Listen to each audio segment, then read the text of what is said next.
Hello বন্ধুরা, welcome back to my channel Sangeeta space. আশা করি সবাই ভালো আছেন। আজকে তৈরি করব উচ্ছে দিয়ে সজনে ডাঁটা চচ্চড়ি। রেসিপিটার জন্য সজনে ডাঁটা, বেগুন, ছোট আলু, উচ্ছে সাইজ মতো কেটে নিয়েছি। কিছু চেরা কাঁচা লঙ্কা নিয়েছি। চলুন এবার রেসিপিটা শুরু করা যাক।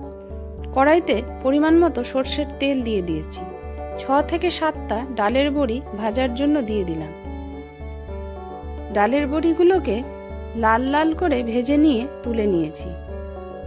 বেঁচে যাওয়া তেলের মধ্যে ফোড়নে দিয়ে দিলাম কালো জিরে ও কাঁচা লঙ্কা। এখন কেটে রাখা সবজিগুলো দিয়ে দিলাম: সজনে ডাঁটা, বেগুন, আলু, উচ্ছে ও কাঁচা লঙ্কা। সবজিগুলোকে 1 মিনিট মতো মিডিয়াম ফ্লেমে নেড়েচেড়ে ভেজে নিয়েছি।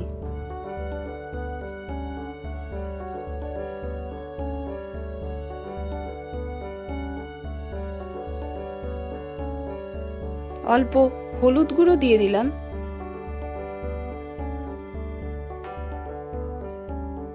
স্বাদ মতো নুন যোগ করলাম।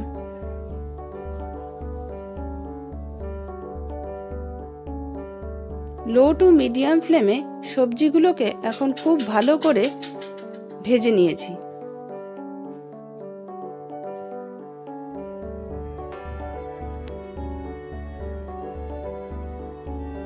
দেখুন সবজিগুলো ভাজা হয়ে গেছে। এবারে আগে থেকে বেটে রাখা সর্ষে বাটা দিয়ে দিলাম। আমি সর্ষে এখানে 2 চা চামচ নিয়েছিলাম।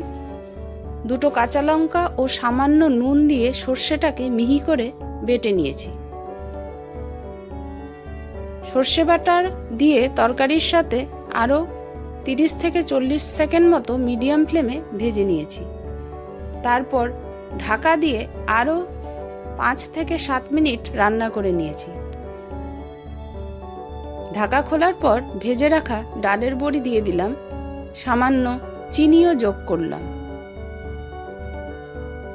এখন খুব ভালো করে তরকারিটাকে নেড়েচেড়ে আরও 4 থেকে 5 মিনিট লো ফ্লেমে রান্না করে নিয়েছি। তৈরি হয়ে গেল উচ্ছে দিয়ে সজনে ডাঁটার স্বাস্থ্যকর চচ্চড়ি। ভিডিওটা যদি ভালো লেগে থাকে লাইক, কমেন্ট করবেন আর আমার চ্যানেলটাকে সাবস্ক্রাইব করে পাশে থাকবেন। আজকে আসি, সবাই সুস্থ থাকবেন, সাবধানে থাকবেন। টাটা।